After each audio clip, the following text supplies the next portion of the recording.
جمال الوجود بذكر الإله وتصفو الحياة بنور هدى.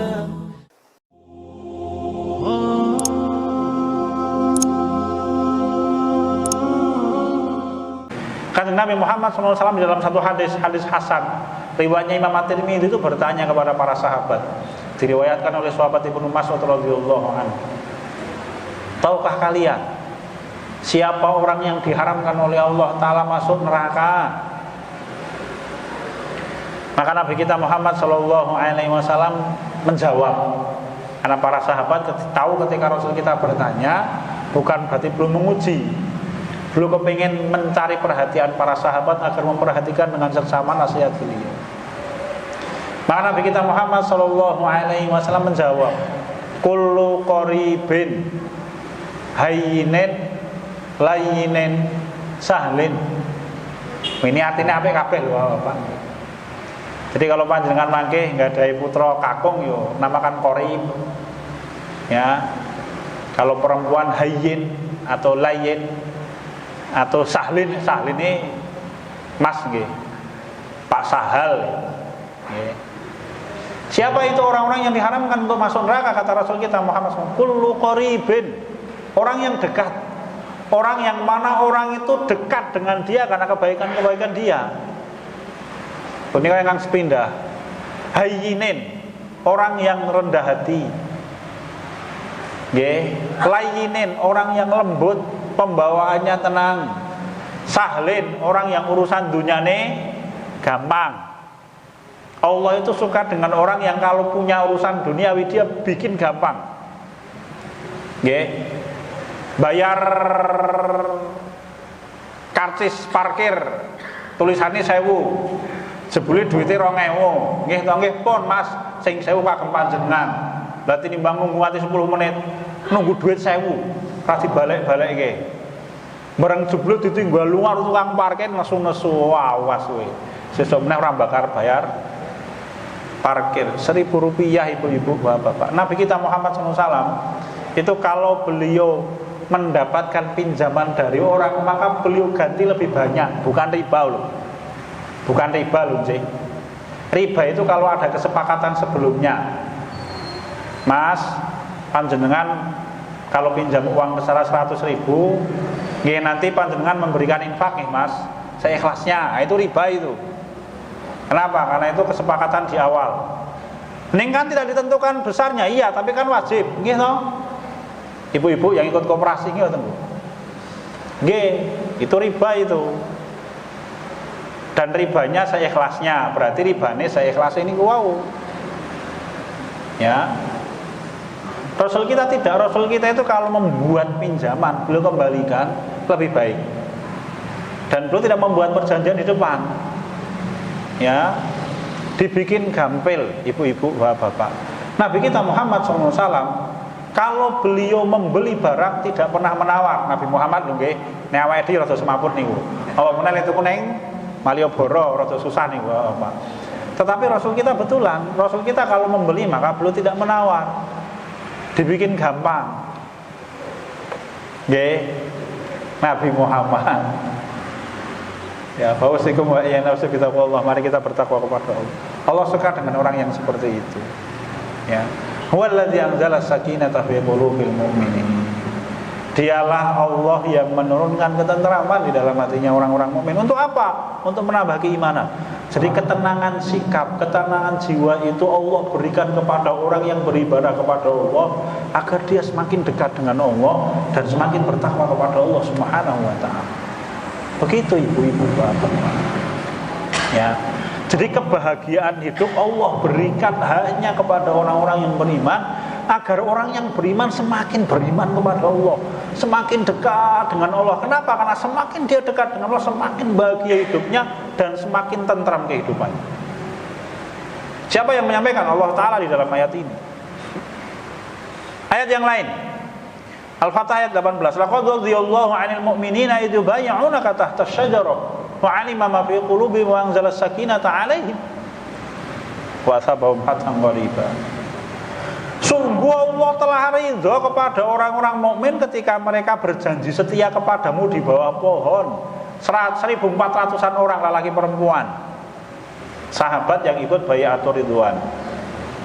Allah menyampaikan ridho Bapak. Apa itu ridho? Ridho itu pengertiannya Imam Ibnul Qayyim al-Jauziyah rahimahullah menyampaikan adamus sukhti. Ridho itu Allah tidak akan pernah marah selamanya. Hebat gitu Bapak. Jadi ada orang hidup di dunia ini masih hidup, tetapi Allah menyampaikan aku ridho kepadamu, aku tidak akan pernah marah selamanya kepadamu. Kenapa? Fa'alima ma fi qulubihim, karena Allah mengetahui kebaikan hati mereka. Saking apike sehingga dijamin orang ini keinginannya mentaati Allah setiap saat. Sehingga Allah ridho, Allah tidak akan marah apapun yang dia kerjakan karena Allah tahu kebaikan hatinya. Ya. Kalau misalkan ayat ini diturunkan kepada sebagian kita, dunyane rusak ibu-ibu, bapak. Ya. Maka ayat ini diturunkan kepada siapa? Kepada para sahabat radhiyallahu anhum, orang-orang yang memang terkenal kesetiaannya kepada Allah. Kalau misalkan Allah menyampaikan kepada kita, wahai manusia, aku tidak akan pernah marah kepadamu, apa yang terjadi yo? Udule bodong terusan ibu-ibu apa? Yo kesempatan Mas, nggih, idep-idep mumpung Gusti Allah ora bakal duka ayo meripik-meripik, nyerempet-nyerempet ngidul ora apa-apa. Ngento mandeg neng Parangkusumo. Nek ora Parangkusumo ya alun-alun kidul, nggih to. Nek ora alun kidul ya ngalor meneh alun-alun lor. Nek ora alor meneh ya ngalor meneh ya ning rel sepur. Ngalor meneh kok kali orang semaput ibu-ibu. Maka ayat ini Allah turunkan kepada orang-orang yang beriman yang Allah paham betul hatinya. Allah paham hati kita, tetapi yang dimaksud adalah para sahabat radhiyallahu anhum karena kebaikan mereka. Allah menyampaikan Allah ridha kepada mereka. Apa kemudian Bapak-bapak? Fa'alima ma fi qulubihim wa anzalas sakinata 'alaihim. Allah memberikan karunia ketenangan, ketentraman. Tidak main-main loh Bapak-bapak. Ini ayat turun ketika peristiwa Hudaybiyah. Satu peristiwa besar yang membuat sebagian sahabat merasa terhina. Ya. Sampai mereka tidak protes kepada Rasul, berat. Jadi ketika sulh Hudaybiyah itu, Kanjeng Nabi Muhammad SAW bertemu dengan urusan orang-orang kafir Quraisy. Suhail bin Amr, juru bicara Suhail bin Amr. Perjanjian sudah disepakati, ditulis pakai Bismillahirrahmanirrahim.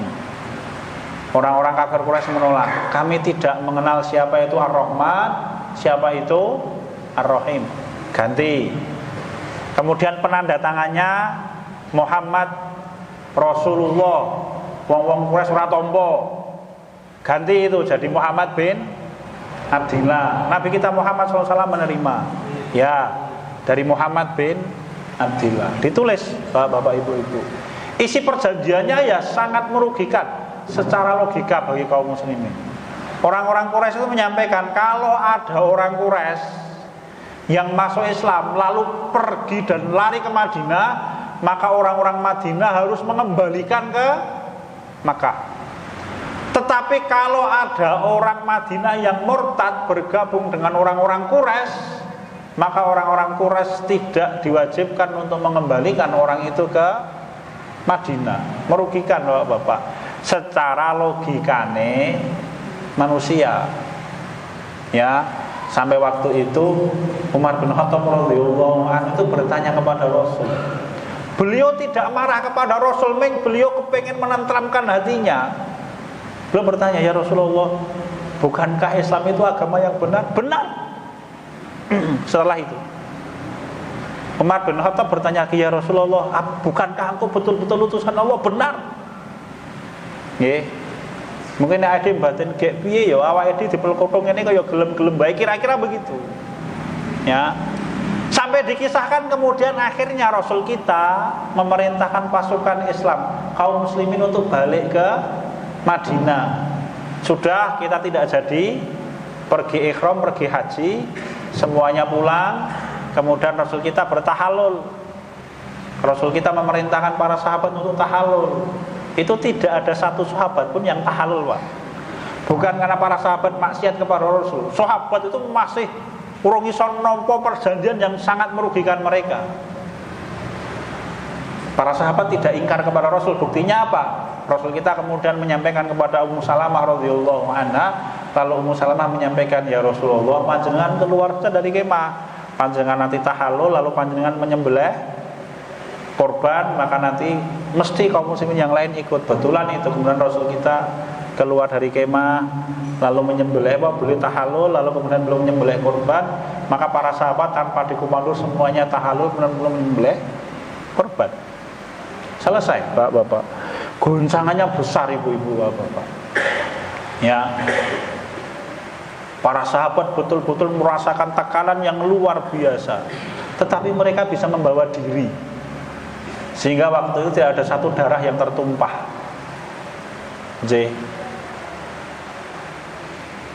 Tidak ada darah yang tertumpah. Dan hasilnya luar biasa, Bapak. Semua perjanjian Hudaybiyah itu di belakangnya menguntungkan kaum muslimin seluruhnya.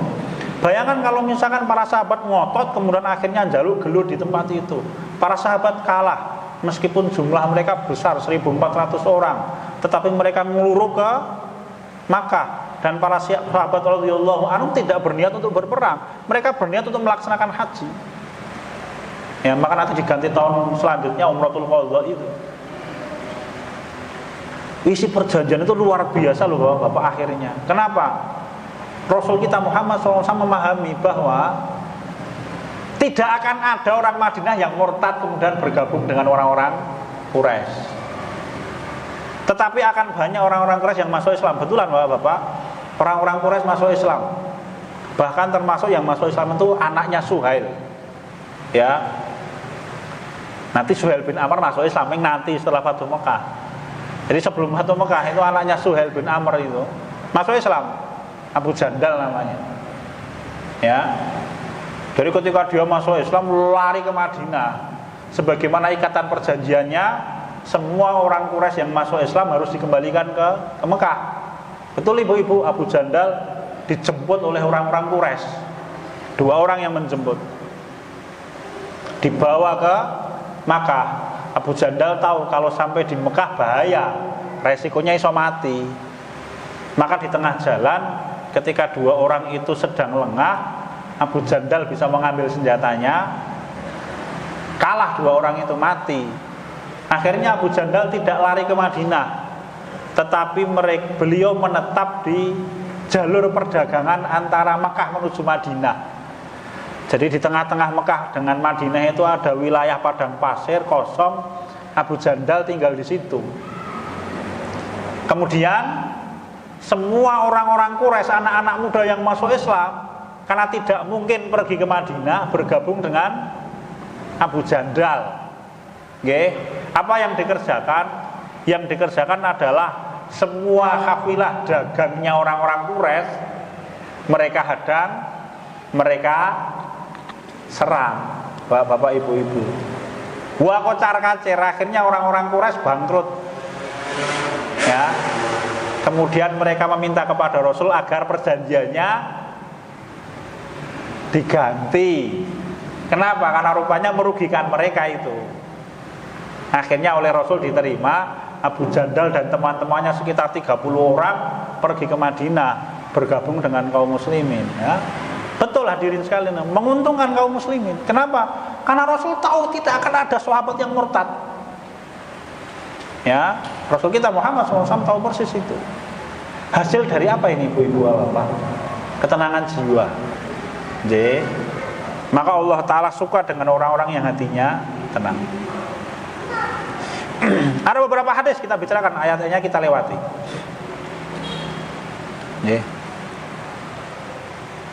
Misalkan ini, kemarin seperti kita bicarakan, Rasul kita Muhammad SAW bersabda kepada Asad Abdul Qais yang kemarin kita bicarakan, Inna fika khoslataini yuhibbuhumullah al-hilmu wal-anah. Jadi Asad bin Abdul Qais ini adalah anak muda yang paling muda ketika Bani Tamim menghadap kepada Rasul kita Muhammad Shallallahu Alaihi Wasallam. Kita ulangi cerita kemarin. Begitu sampai di Madinah, orang-orang Bani Tamim ini langsung menemui Rasul. Cepet-cepet selak kepengen ketemu dengan Nabi Muhammad, sampai kuda-kuda mereka dan unta mereka lupa diikat. Asad radhiyallahu anhu yang paling muda, beliau orang yang paling tenang. Dan itu dilihat oleh Rasul. Asad ketika turun dari kendaraannya, beliau mengikat kendaraannya, lalu kendaraan teman-temannya yang lain diikat seluruhnya. Teman-temannya lain langsung menghadap kepada Rasul. Asad tidak. Setelah semuanya dibereskan oleh Asad bin Abdul Qais, kemudian Asad radhiyallahu anhu ini kemudian mengganti baju. Belum memakai baju yang paling indah. Kenapa? Akan menghadap kepada Rasul kita Muhammad sallallahu alaihi wasallam. Setelah semuanya beres, beliau sudah siap, lalu beliau menghadap kepada Rasul kita Muhammad sallallahu alaihi wasallam, paling keri, terakhir belakangan. Dan itu diperhatikan betul oleh Rasul kita Muhammad SAW. Maka begitu Asad bin Abdul Qais radhiyallahu anhu ini sampai di hadapan Rasul kita Muhammad SAW, maka Rasul kita Muhammad SAW menyampaikan, sungguh wahai Asad, di dalam dirimu ada dua sifat yang sangat dicintai oleh Allah Subhanahu wa Ta'ala. Kelemah lembutan. Hilmun itu kalau kita terjemahkan di dalam bahasa Arab, asadus sobron, orang yang sabarnya berlipat-lipat, tenang betul pembawaannya. Wal anatu, anat itu sabar. Jadi jiwanya tenang dan orangnya sabar. Dan memang bapak-bapak, ibu-ibu, Bani Tamim ini memang orangnya terkenal ulet. Begitu mereka masuk Islam, maka mereka menjadi pejuang-pejuang Islam besar. Bahkan sampai hari kiamat, bapak-bapak, ibu-ibu. Kanjeng Nabi kita Muhammad SAW menyampaikan bahwa nanti ketika Dajjal muncul, orang yang paling keras melawan Dajjal siapa? Suku Tamim, orang-orang Bani Tamim. Orang-orang Bani Tamim itu tinggalnya adalah di wilayah pesisir timur Jazirah Arab. Kata orang-orang Qatar itu Bani Tamim, katanya sih. Saya belum pernah menemukan nasab urut-urutannya, tapi katanya orang-orang Qatar, orang-orang Bani Tamim. Maka kalau hari ini Qatar itu negara kecil, tetapi dia sanggup menanggung apapun itu, ya.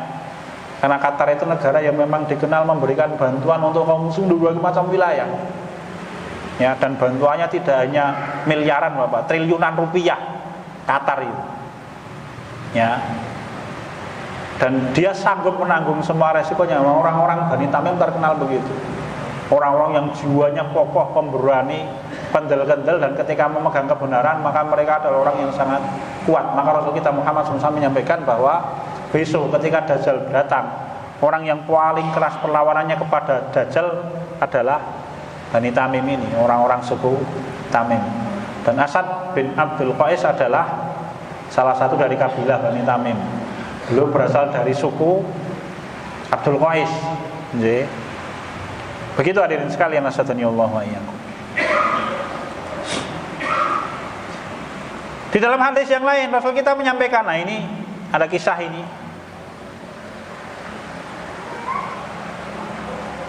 Hadis sahih riwayatipun Imam Muslim dari Abu Hurairah radhiyallahu anhu, beliau berkata, suatu saat bala Arabiyyun fil masjid. Ada seorang Arab Badui yang tidak tahu apa-apa buang hajat, kencing. Balaya bulu itu buang hajat yang kecil, pipis, nyuwun ngapunten, di dalam masjid. Faqaman nasu ilaihi yaqau fihi, maka kemudian para sahabat bangkit kepengin ngantemi, dua antemi iki. Ora ngajari pipis neng masjid. Zaman semanten masjid itu lantainya masih pasir, ibu-ibu, bapak. Dan Rasul kita Muhammad SAW tahu orang ini adalah orang yang jahil, orang yang tidak tahu. Dia orang Arab Badui kok. Wong Arab Badui memang terkenal orang duwe unggah-ungguh, bukan orangnya tidak baik. Ya, bapak-bapak, orang Badui itu orang-orang yang terkenal jujur-jujur.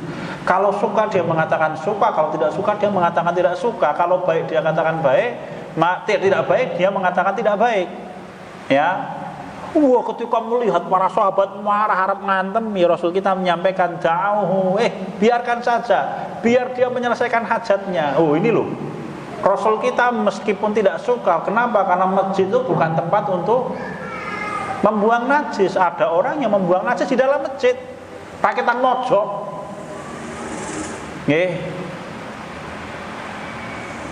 Jauh, biarkan dia sampai urusannya selesai. Bayangkan kalau misalkan Nabi Muhammad ikut-ikutan emosi. Ora rampung dioyak-oyak wonge mlayu, mlah ketemu ngendi-ngendi engko. Nggih mboten Bapak-bapak. Betul Rasul kita Muhammad SAW. Ketika para sahabat yang lain marah, Rasul mengatakan biarkan saja, biar dia menyelesaikan dulu hajatnya, mek rampung. Nggih, murung rampung diantemi mlaku kecer-kecer ketemu ngendi-ngendi. Najisnya sampai mana-mana. Ya. Wa ariku ala baulihi sadlan min ma'in. Kalau dia sudah selesai, nanti tempat dia buang hajat siram dengan menggunakan air. Fa inna ma bu'istum muyassirina wa lam tub'atsu mu'assirin. Kalian diutus oleh Allah itu untuk memudahkan urusan, bukan untuk memperberat urusan. Nanti di dalam riwayat yang lain, kemudian orang Arab Badui dipanggil Nabi kita Muhammad SAW. Pas Nabi kita ngendika kepada bapak itu, Pak, masjid itu tempat untuk beribadah, bukan tempat untuk membuang hajat. Nggih. Karena tahu betapa Rasul kita tidak marah dan Rasul kita memberi nasihat dengan bahasa yang lemah lembut. Orang Arab Badui itu saking senenge, kemudian berdoa, wahai Allah, rahmatilah aku dan Muhammad dan jangan engkau rahmati orang lain. Oh ngono kuwi itu. Saking senenge ora diantemi ta. Ya. Begitu hadirin sekalian, nasadhanillahu wa iyyakum. Ini kisah ketenangan hati itu menyelesaikan masalah. Sekali lagi, ketenangan hati loh nggih, bukan penakut. Orang tidak bergerak ada dua nilai. Dia berpikir untuk menyelesaikan masalah atau dia takut mengambil resiko. Rasul kita ketika diam tidak bergerak itu bukan takut mengambil resiko. Beliau berpikir untuk menyelesaikan masalah dengan cara yang paling baik. Itulah ketenangan hati. Itu yang disukai oleh Allah Subhanahu wa taala. Ngaten ibu-ibu bapak-bapak. Punika ingkang saged kula aturaken wonten ing dalu punika. Insyaallah kita laksanakan dalam pertemuan yang akan datang. Materinya masih banyak ibu-ibu bapak-bapak. Pekan depan nanti kita akan selesaikan beberapa hadis terkait dengan ujian kepada orang-orang yang hatinya tenang, pembawaannya tentram. Kemudian nanti kita akan bicarakan bagaimana cara membangun ketenangan hati. Insyaallah. Mungkin-mungkin kalau panjenengan sami diberikan oleh Allah Ta'ala ketenangan hati, ketentraman hidup dunia dan akhirat. Sekian dan demikian apa yang bisa kita bicarakan. Sebelum saya tutup, wonten pamerutan pirsa dari materi kita. Ibu-ibu, bapak-bapak, ada pertanyaan? على جبين سعادتي وأفكاري تجري الحروف بأشواق وأزهار هذه يا قد سرت للسعد في أمل تروي الجمال بألفان وأطيار.